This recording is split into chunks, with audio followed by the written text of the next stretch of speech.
हमारे चैनल को सब्सक्राइब करें और बेल आइकन दबाएं। हाय, मैं हूं आदित्य श्रीवास्तव और आप मुझे अभिजीत के नाम से जानते हैं। For more episodes of CID, subscribe to Live Crime and hit the bell icon. Hey, can I get you a drink? I mean, क्या पियेंगे आप? क्यों? तुम वेटर हो?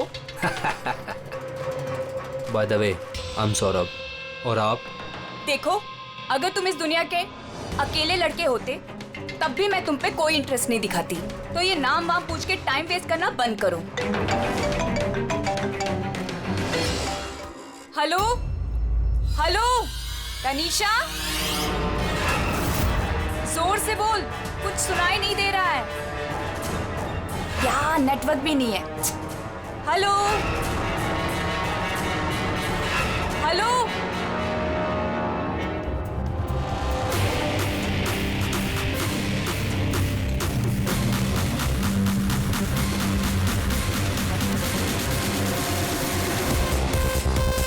Can you hear me? Tanisha, network कैसे चला गया?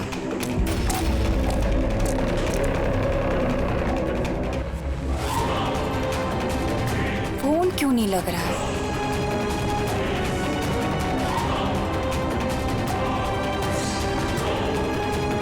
हेलो आयशा, आयशा तुम्हें मेरी आवाज आ रही है?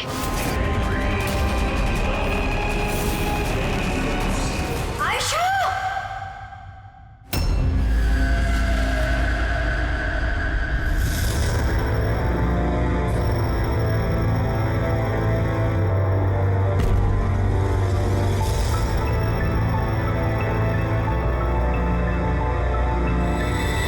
कैसे हुआ ये सब?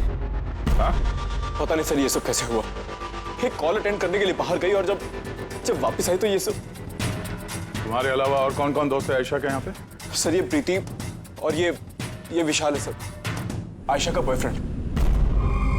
देख के लगता है कि आयशा का किसी के साथ हाथापाई तो नहीं हुई है। ये फोन रिसीव करने के लिए बाहर गई और वहां पहले से खूनी इसका इंतजार कर रहा होगा। मतलब सर ये खूनी ने सब प्लानिंग करके किया? नहीं पंकज, ये प्लान मर्डर तो नहीं लगता, क्योंकि अगर प्लान किया होता तो उसने किसी और हथियार का इस्तेमाल किया होता, ना कि कांच का। मतलब अचानक यहाँ पे कोई गुस्सा हो गया होगा आयशा पे और मार दिया होगा। लगता तो कुछ ऐसे ही है फ्रेडी। आयशा का यहाँ पे किसी के साथ कोई झगड़ा वगैरह हुआ था? कोई कहा सुनी? हाँ? ऐसे चुप रहने से काम नहीं चलेगा। ये सीसीटीवी कैमरा है, फुटेज देखेंगे तो पता चल ही जाएगा। सॉरी सर, सीसीटीवी कैमरे काम नहीं कर रहे हैं। What? सीसीटीवी काम नहीं कर रहा? इतनी लापरवाही? सर वो कल आखिरी गाने के दौरान धुएं की वजह से शायद टेक्निकल एरर आ गया है। मैं जल्दी ठीक करवा लूंगा। ठीक कराओगे जब तुम्हारा ये क्लब वापस खुलेगा। जब तक ये केस सॉल्व नहीं होता तुम्हारा क्लब बंद। सर मुझे लगता है ये खून सौरभ ने किया है। अमीर बाप की बिगड़ी औलाद है। Hey, can I get you a drink? I mean, क्या पियेंगे आप? क्यों? तुम वेटर हो? By the way, I'm Saurabh. और आप? देखो, अगर तुम इस दुनिया के अकेले लड़के होते तब भी मैं तुम पे कोई इंटरेस्ट नहीं दिखाती। तो ये नाम वाम पूछ के टाइम वेस्ट करना बंद करो।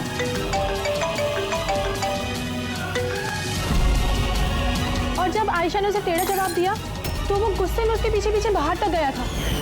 सौरभ कहाँ? सर वो तो नहीं है। तुमसे कहा था ना मैंने, कोई भी इस क्लब से बाहर नहीं जाएगा। सर जाने नहीं दिया, शायद वो जुर्म करने के बाद ही चला गया, आयशा के अंदर आने से पहले। आयशा और सौरभ बाहर किस तरफ गए थे? सर उस तरफ।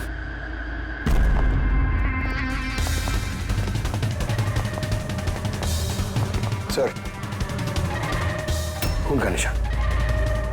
तो यहां से आयशा अंदर गई थी। आगे देखते हैं। सर ये यहाँ भी खून के धब्बे हैं सर। पंकज, नो नो, इतना सारा खून और ये कांच के टुकड़े। लगता है आयशा पे हमला यहीं हुआ है। Sir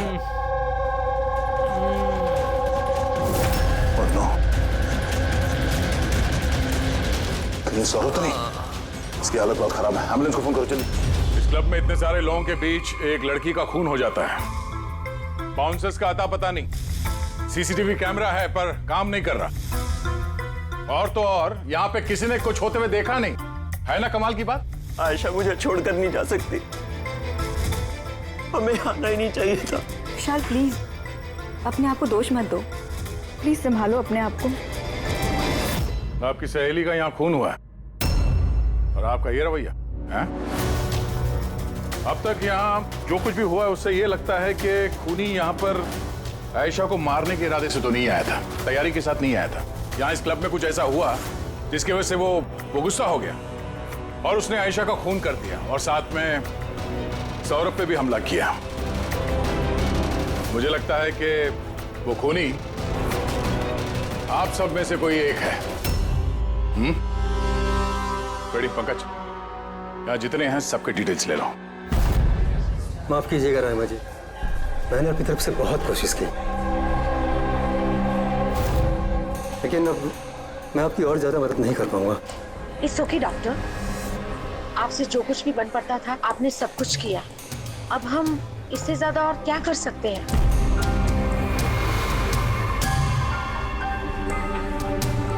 What happened, doctor? आप ठीक है ना? Yeah, I'm fine. Uneasy feel हो रहा है। Excuse me. कहाँ जा रहे हैं आप? मैं जरा वॉशरूम होकर आता हूँ। तनिषा, आयशा की मौत से पहले तुम्हारी उसके साथ फोन पर बात हुई है ना? तो क्या उस फोन कॉल के बारे में हमें कुछ डिटेल में बता सकती हो? सर, डिस्को में म्यूजिक लाउड होने की वजह से ना मैं ज्यादा कुछ सुन नहीं पाई। हाँ, पर उसको ये कहते हुए सुना। क्या हो रहा है, बता क्यों नहीं रहे हो? दर्द हो रहा है क्या? डॉक्टर के पास लेके जाओ। ये क्या कर रहे हो तुम? मतलब आयशा ये सब उस खूनी से कह रही थी? सर, उससे भी ज्यादा हैरानी की बात तो ये है कि आयशा का खूनी उसे कह रहा था वहां से भागने के लिए। बड़ी अजीब बात है। खूनी आयशा को भागने के लिए कहता है और आयशा को खूनी की चिंता है। तनिषा एक बात बताओ, क्या उस आवाज को पहचान सकोगी जिससे आयशा बात कर रही थी? नहीं सर। सर, लेकिन अगर खूनी को आयशा की इतनी चिंता है तो फिर उसने उसे मारा क्यों? वही तो, खूनी को विक्टिम की चिंता है और विक्टिम को खूनी की चिंता।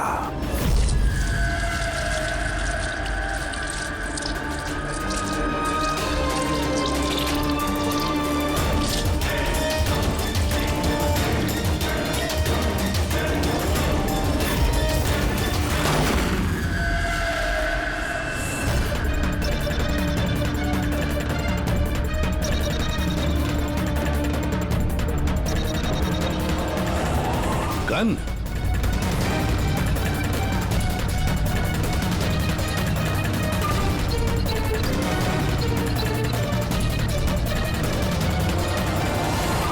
सर, इसके सर पे जो गोली लगी है उसके अलावा इसके पूरे शरीर पे कहीं भी चोट के कोई निशान नहीं है। ऐसा लगता है कि खूनी अचानक यहाँ पे आके इन पे गोली चला दी। ऐसे हुआ होगा। ये देखो, यहाँ भी खून है। एक बात समझ में नहीं आ रही सर, खूनी गन यहाँ छोड़ के क्यों गया? वो तो अपने साथ लेके भी जा सकता था गन को। वही तो बड़ी अजीब बात है कि खूनी ये गन यहाँ क्राइम सीन पर छोड़कर क्यों गया?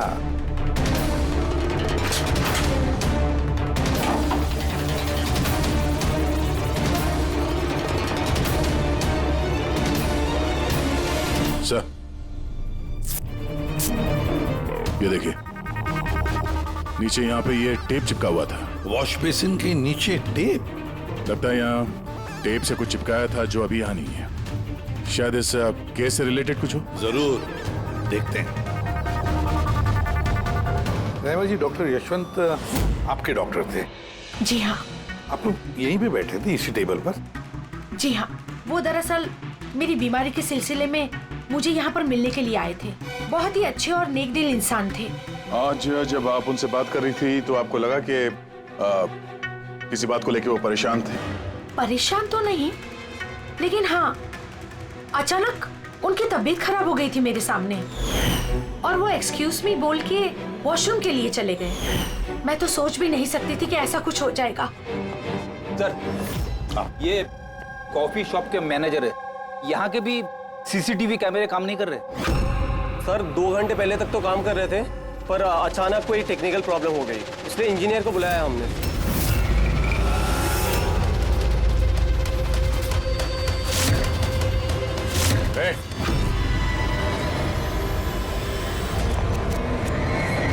रुको जरा यहाँ ना।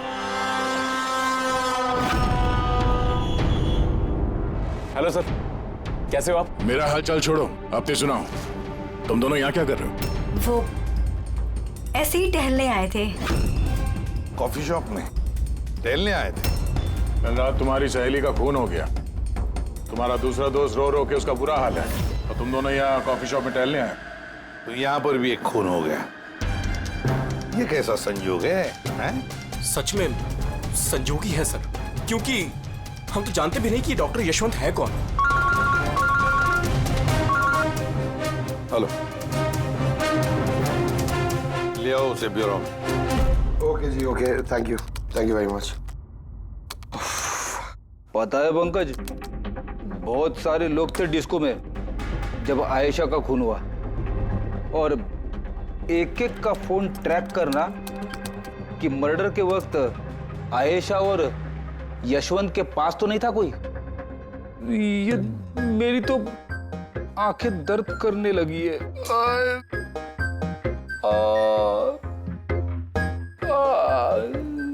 अरे ये साइलेंट को आंख पे लगाना बंद करो फ्रेडी सर। 50 और लोगों के नंबर है जिन्हें ट्रैक करना है, ये काम शुरू करो। ये क्या है?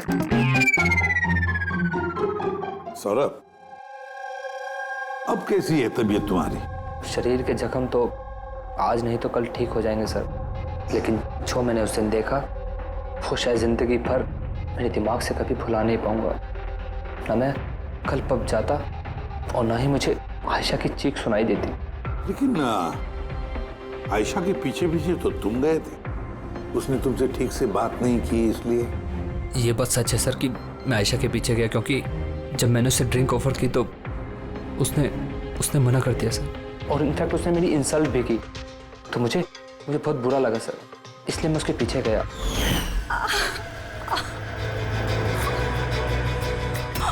बाय गॉड, किसने किया ये सब? चलो तुमको हॉस्पिटल लेके चलता हूँ। हे रुक, आओ। और फिर? मुझे अभी भी याद है कि सर, जब मैंने उसकी कलाई पकड़ी तो बिल्कुल भी नॉर्मल नहीं थी, वो आम इंसानों जैसी कलाई थी ही नहीं। मुझे बिल्कुल अजीब सा एहसास हुआ सर।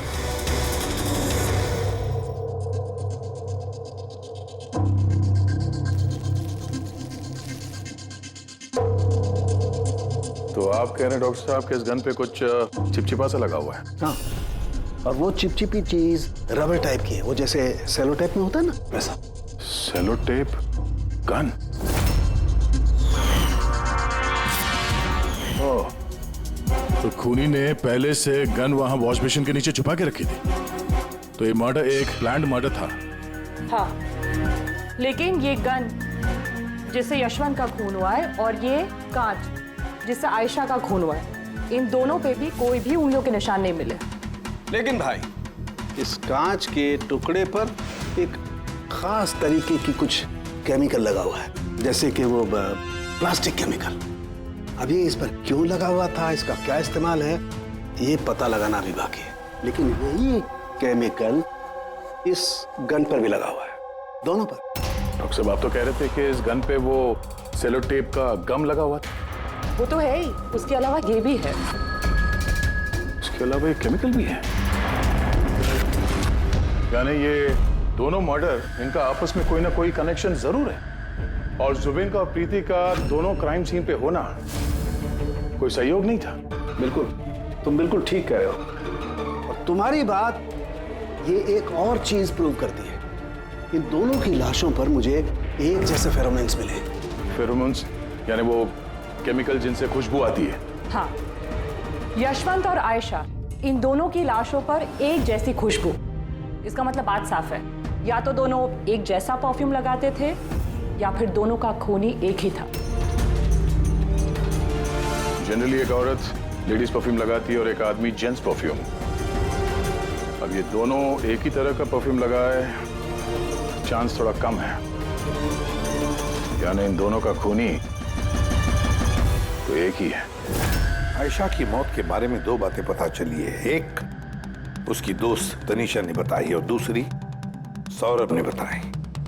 तनीषा ने बताया कि खूनी ने आयशा को वहां उस पब में से भाग जाने के लिए कहा। अब दुनिया में ऐसा कौन सा खूनी है जो जिस इंसान को मारने गया है उसी से कहता है कि तू यहां से भाग जा? तो फिर खून करने आया ही था क्यों? नहीं नहीं नहीं नहीं नहीं नहीं नहीं, गड़बड़ है, कुछ ना कुछ तो गड़बड़ जरूर है। और सर वो दूसरी बात कौन सी? दूसरी बात सौरभ ने बताई। सौरभ ने कहा कि खूनी की कलाई कुछ अजीब सी थी, आम इंसान की तरह नहीं थी कलाई। शायद कलाई में रिस्ट वॉच या ब्रेसलेट हो। फ्रेडी जरा दिमाग लगा के बोलो, समझे? सर, हाँ सर, दोनों क्राइम सीन में एक नंबर कॉमन है सर। किसका क्राइम? आयशा के बॉयफ्रेंड विशाल का सर। विशाल? विशाल? ये विशाल तो कॉफी शॉप में दिखाई नहीं था, तो फिर ये कॉफी शॉप में पहुंचा कब?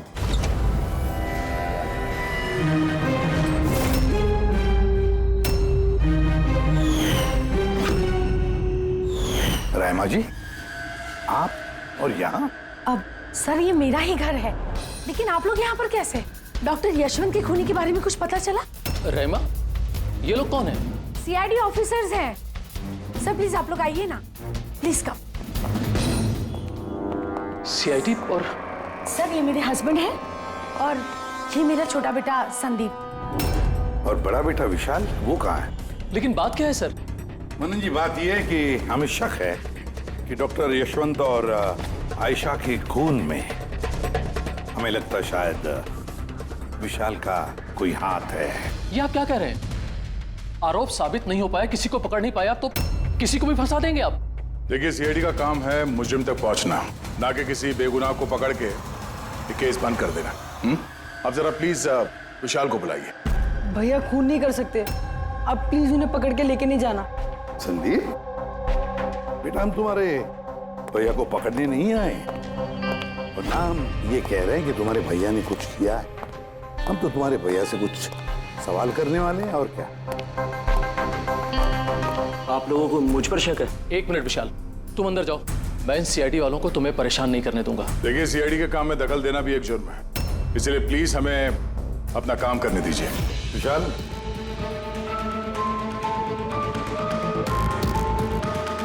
डॉक्टर यशवंत की मौत हुई थी कैफे में और तुम उस वक्त उस कैफे में थे।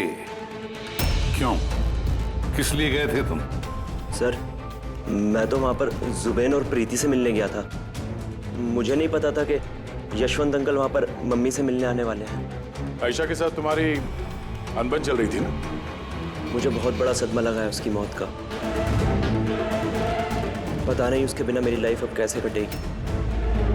मैं कुछ दिन अकेला रहना चाहता हूँ। ठीक है, जा सकते हो तुम।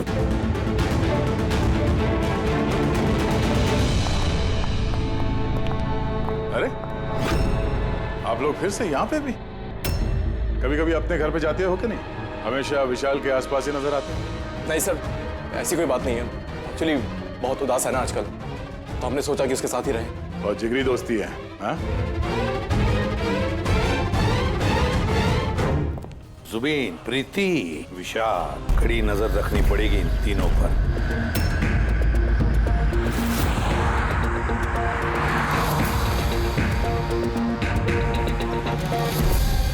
तीनों के घर पे इतने कैमरा फिट किया ना फ्रेडी सर, अगर मक्खी भी मिठाई पे बैठेगी ना तो पता चल जाएगा। वैसे काम वाला, दूध वाला और सब्जी वाला, इनके जरिए खुफिया कैमरा बिठाने का आइडिया बड़ा अच्छा था। अच्छा था ना? मेरा नहीं था, दया सर का था। अच्छा हाँ, और उन्होंने हम दोनों को यहाँ बैठा दिया ताकि हम यहाँ का सीसीटीवी फुटेज भी रिकॉर्ड करें।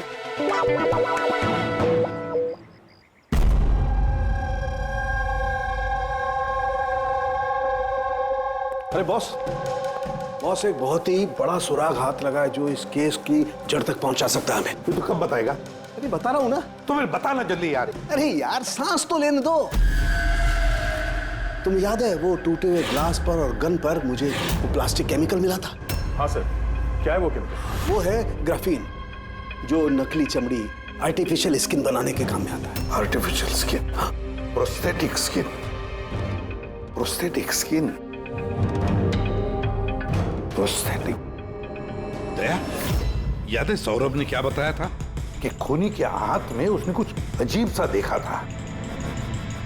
प्रोस्थेटिक स्किन, प्रोस्थेटिक आर्म, तो ये खून किसी रोबोट के जरिए तो नहीं हो रहे? अच्छा, खूनी का यूं मदद मांगना कैसा तो नहीं कि ये खून अनइंटेंशनली हो रहे हैं बिना चाहे? नहीं दया, बिना चाहे खून कैसे हो सकता है? रही बात इस रोबोटिक आर्म की, ये रोबोटिक आर्म तो किसी के इशारे पर ही चलेगी ना।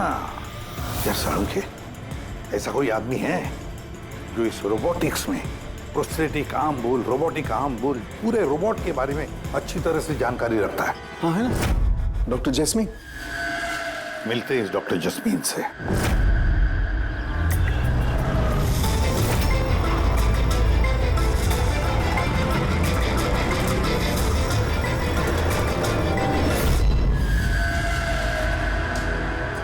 डॉक्टर जैस्मीन, हम ये जानना चाहते हैं कि अगर ये ऐसा वाला प्रोस्थेटिक हाथ लगाया हो, रोबोटिक आर्म, तो क्या वो आर्म, वो हाथ किसी दूसरे के इशारे पर काम कर सकता है? मतलब नकली बाजू लगाया गया है ए को, लेकिन इस बाजू से क्या काम करवाना है इसका कंट्रोल ए के पास नहीं बल्कि बी के पास है। क्योंकि हमें शक है कि इस केस में खूनी खून अपनी मर्जी से नहीं कर रहा है, कोई और उससे करवा रहा है। सर, ये सुनने में जितना मुश्किल है दरअसल नामुमकिन नहीं है। जैनिश, जरा दामिनी को अंदर भेजो। हाँ, वही मरीज जिसका कल टेस्ट हुआ था। मरीज?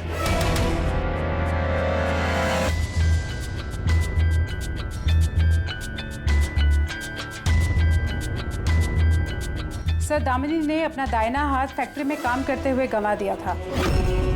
हाँ सर, मशीन में आ गया था मेरा हाथ, इसलिए हमने इसे ये लू काम लगाया है जिसका कंट्रोल इंसानी दिमाग के पास ही है। एक नकली बाजू इंसानी दिमाग के जरिए काम कर रहा है, मगर कैसे?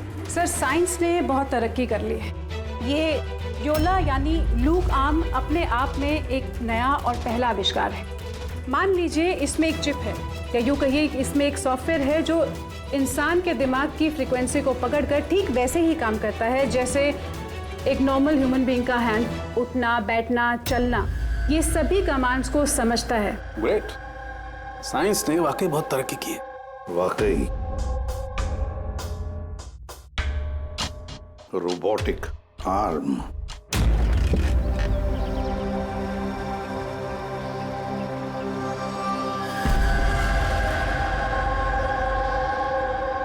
बाय। वहाँ हक कर रहा है, इधर हम दोनों गाड़ी में बैठे हुए।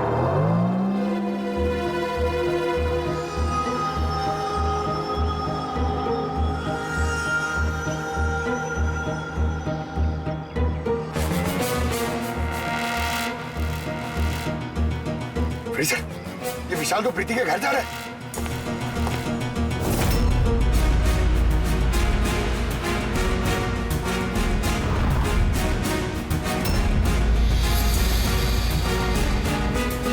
विशाल, तुम टेंशन मत लो, किसी को कुछ भी पता नहीं चलेगा। हम कोई ना कोई रास्ता निकाल लेंगे, ओके? ये लो, कॉफी पी लो।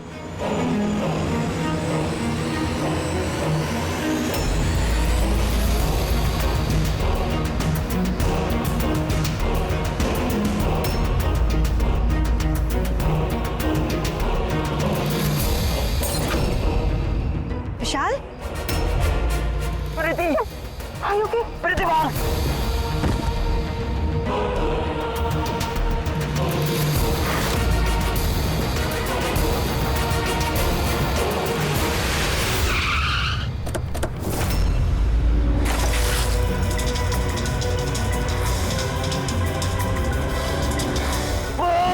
विशाल नहीं, विशाल छोड़।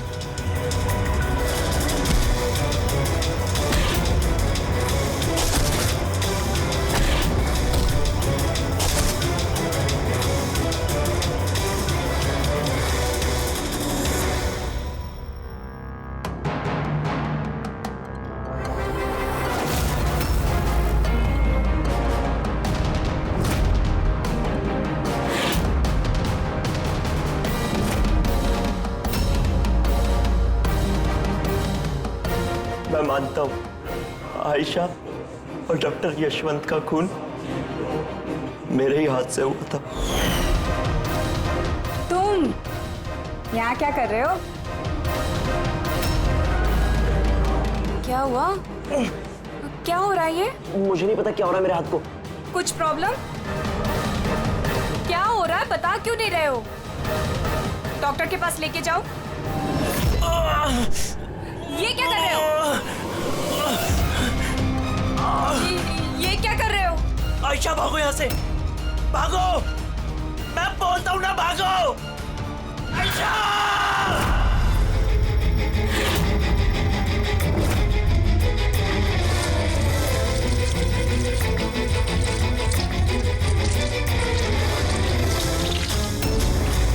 डॉक्टर निकलो यहाँ से। क्या कर रहे हो? मैं क्या करूं सर, मेरे हाथ पर कोई कंट्रोल नहीं। क्या? तुम्हारे हाथ पर कंट्रोल ही नहीं रहता? इसका क्या मतलब है? न जाने अचानक कभी कभी क्या हो जाता है। इसीलिए तुमने आयशा को वहां से भाग जाने के लिए कहा? हाँ सर, मैंने आयशा को वहां से भागने के लिए कहा था। आयशा भागो यहाँ से, भागो! और मैंने पूरी कोशिश करी थी कि मैं डॉक्टर यशवंत पर गोली ना चलाओ। डॉक्टर यहाँ से जाओ। एक बात बताओ, क्यों गए थे तुम कैफे में? मैं वहां पर डॉक्टर यशवंत से अपना हाथ फिक्स कराने गया था और जुबीन प्रीति मेरी मदद कर रहे थे, क्योंकि मैं अपने घर पर नहीं बता सकता था कि आयशा का मेरे हाथों से खून हुआ। मैं जानता हूं सर, मेरी बात पर यकीन करना बहुत मुश्किल है, लेकिन सच यही है, खून मैंने नहीं बल्कि मेरे हाथ ने किया है। डॉक्टर जस्मीन, ये विशाल जो कह रहा है क्या ये सच है? मेरा मतलब है, क्या ये मुमकिन है कि एक रोबोटिक आर्म अपना ही दिमाग डेवलप करता है और फिर उसी दिमाग को लगा के कुछ भी कर सकता है? चांसेस कम है सर, मगर हाँ, अगर हाथ के अंदर लगे सॉफ्टवेयर को कोई हैक कर ले तो ऐसा हो सकता है। क्या? प्रोस्थेटिक हाथ में लगा हुआ सॉफ्टवेयर हैक किया जा सकता है? हाँ दे, हैक हो सकता है, पॉसिबल है। जब हैकर इस नकली हाथ की चिप हैक कर लेता है तो ये नकली हाथ उस आदमी के दिमाग से नहीं चलता जिसके शरीर में ये लगा है, बल्कि ये नकली हाथ चलता है हैकर के दिमाग से। मतलब किसी ने विशाल के इस रोबोटिक आर्म के सॉफ्टवेयर को हैक किया और फिर उससे खून करवाया। सर, इससे अच्छा तो मैं एक बाजू के सहारे ही अपनी जिंदगी काट लूं, जो हाथ दूसरों की जान का दुश्मन बन जाए। ऐसा हाथ मुझे नहीं चाहिए सर। विशाल, एक बात बताओ, जब तुम्हारा ये हाथ तुमसे कहता है कि वो किसी को मारना चाहता है, तब तुम क्या सोचते हो? क्या होता है तुम्हारे दिमाग में? कैसी अवस्था होती है तुम्हारी? सर, 2-3 मिनट लगते हैं। मैं पूरी कोशिश करता हूं अपने हाथ को काबू में करने की, लेकिन 2 मिनट के बाद जीत मेरे हाथ की होती है सर।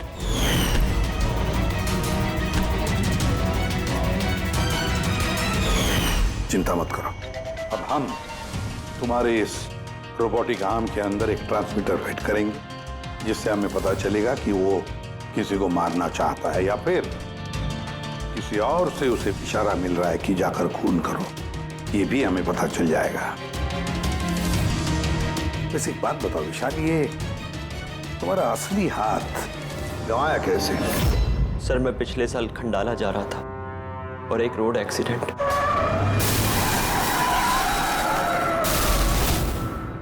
बस। जिंदगी में हमें कई बार इम्तिहान देना पड़ता है। सर, मेरे इम्तिहान तो खत्म होने का नाम ही नहीं ले रहे हैं। जब नकली हाथ के साथ जिंदगी जीने की आदत डाली तो उसी नकली हाथ ने मेरी जिंदगी बर्बाद कर दी। विशाल, तुमसे वादा करता हूं कि ना तुम्हें एक हाथ के साथ जिंदगी गुजारनी पड़ेगी और ना ही वो असली मुजरिम आजाद घूम पाएगा।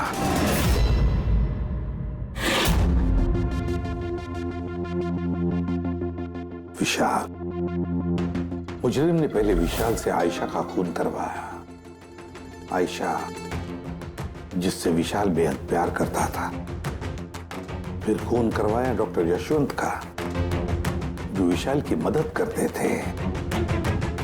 और फिर जान लेनी चाहिए प्रीति की, जो विशाल की दोस्त थी। सारे के सारे विशाल के शुभचिंतक, सारे के सारे विशाल के आसपास वाले, सब के सब विशाल के करीबी। तो फिर ये मुजरिम कौन हो सकता है? कौन हो सकता है ये मुजरिम? ये भी तो कोई करीबी हो सकता है, विशाल का करीबी। पंकज, विशाल के एक्सीडेंट के सारे डिटेल चाहिए मुझे, सारे के सारे। हेलो सर, मैं जसपाल, कंप्यूटर एक्सपर्ट। जी। कंप्यूटर हैकिंग जानते हो? बड़े से बड़ा कंप्यूटर हो या कोई सर्वर, चुटकियों में हैक कर सकता हूँ। रोबोटिक आर्म का सिस्टम हैक करना है, कर सकोगे?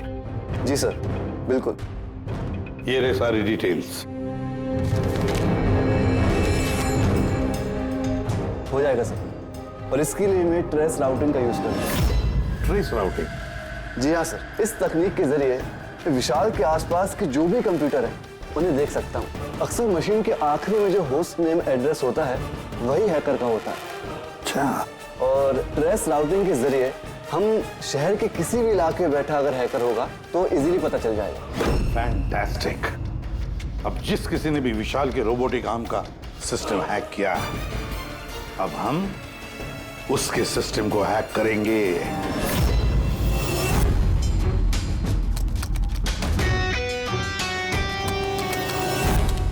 ये देखिए सर, इस वक्त विशाल के आसपास ये सारे कंप्यूटर चालू हैं और इन्हीं में से एक कंप्यूटर है उस हैकर का। बस एक बार पता चल जाए वो कंप्यूटर कौन सा है, फिर हमारा काम आसान हो जाएगा। जसपाल जल्दी करो, हमारे पास वक्त बहुत कम है। विशाल ने आज मुझे घर पे क्यों बुलाया है? अंकल आंटी भी नहीं है और पता नहीं क्या बात है।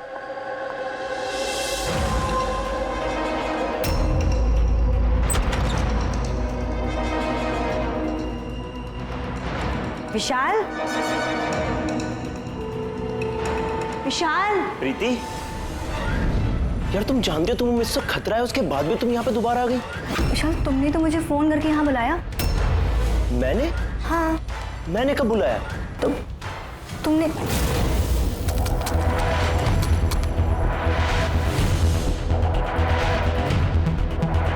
वो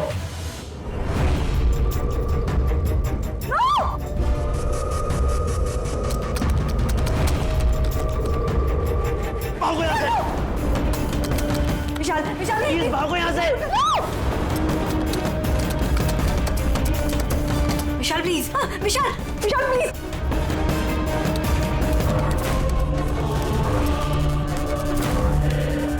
यस सर, उस हैकर की लोकेशन मिल गई है।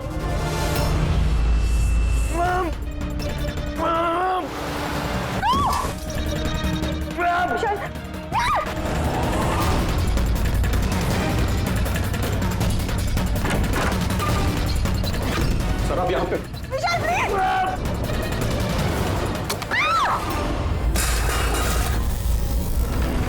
बहुत हो गई हैकिंग।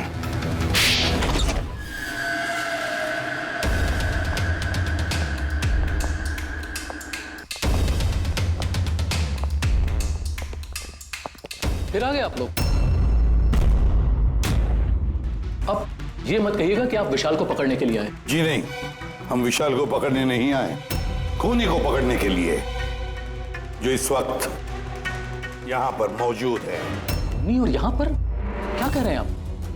अब अपना झूठा इल्जाम आप किसके ऊपर लगाने आए हैं? मनन जी, पिछले साल एक गाड़ी का एक्सीडेंट हुआ था कंडाला में। 3 लोग थे उस गाड़ी में। 22 साल का लड़का विशाल, 15 साल का बच्चा संदीप और 9 साल की छोटी बच्ची सोनिया। गाड़ी विशाल चला रहा था। कार का एक्सीडेंट बहुत बुरा था। बच्ची सोनिया की जगह पे मौत हो गई और संदीप पैरालाइज हो गया। ये अभी चल नहीं सकता। ये सब आपको कैसे पता चला अंकल?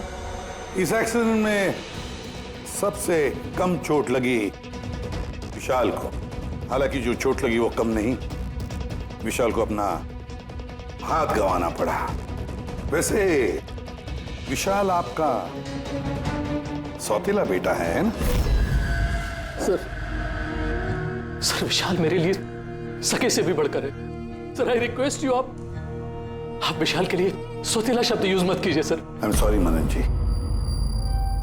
काश सभी माता पिता आप जैसा विचार करते हैं। काश रहमा जी ऐसा विचार करती है ना रहमा जी?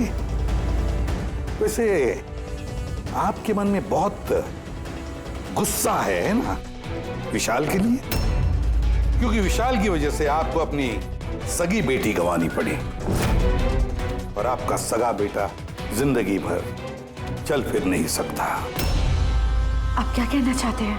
हम क्या कहना चाहते हैं वो अभी पता चल जाएगा। पंकज,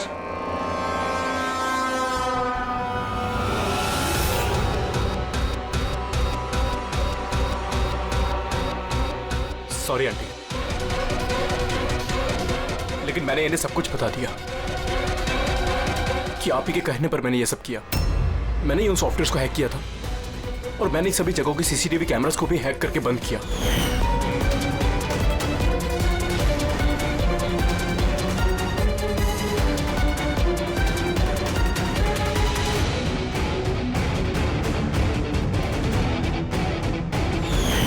विशाल से बदला लेने के लिए पहले उसकी गर्लफ्रेंड को मारा, उसके बाद उस डॉक्टर को जो विशाल की मदद कर सकता था, उसके बाद प्रीति पर हमला। ये सब करने के लिए मुझे आंटी ने ढेर सारे पैसे दिए थे। सुबीन तुम इतना गिर जाओगे मैंने कभी नहीं सोचा था। चलिए, सच्चाई अब आप सबके सामने आ ही गई है, तो मैं आप सबको यह भी बता दूं कि मैं तुम्हें मारने के बाद खुद मनन को भी मारने वाली थी, क्योंकि जिस तरह से मेरे अपनों ने चोट खाई है, मैं भी चाहती थी कि विशाल भी उसी दर्द से गुजरे, उसे भी उतनी ही तकलीफ हो। वो एक्सीडेंट था, एक गलती। गलती? तुम्हारी एक गलती की वजह से मेरी पूरी जिंदगी में अंधेरा छा गया। तुमने लापरवाही से गाड़ी चलाई और सजा किसको मिली? मुझे और मेरे बच्चों को। मम्मी, मैंने हमेशा तुम्हें मां नहीं भगवान समझा। अगर ये सब करके तुम्हें सुकून मिल रहा था तो मुझसे एक बार कहा तो होता, मैं अपनी जान दे देता। मुझे तुम्हारी जान नहीं चाहिए थी, मैं तो तुम्हें जीते जी दुख भरी जिंदगी देना चाहती थी। और आप सब मुझे दोष नहीं दे सकते, क्योंकि मैंने जो कुछ भी किया वो मैंने ममता के लिए किया। रहमा जी, मां इतना हल्का शब्द नहीं जो किसी औरत को मुजरिम बना दे। अरे मां तो वो होती है जो सिर्फ अपने ही नहीं दूसरों के बच्चों को ममता, प्यार और स्नेह से देखती है। विशाल भले तुम्हारा सगा बेटा नहीं था, लेकिन बेटा तो था ना, वो तुम्हारे परिवार का हिस्सा था। वो कोई मां अपने बेटे से बदला कैसा ले सकती है? हाँ? वो भी इस तरह का बदला। दो लोगों को जाने गंवाई पड़ी। नहीं रायमा जी, बहुत गलत किया तुमने, बहुत गलत। कानून तुम्हें कभी माफ नहीं करेगा, कभी माफ नहीं करेगा। कड़ी से कड़ी सजा होगी तुम्हें।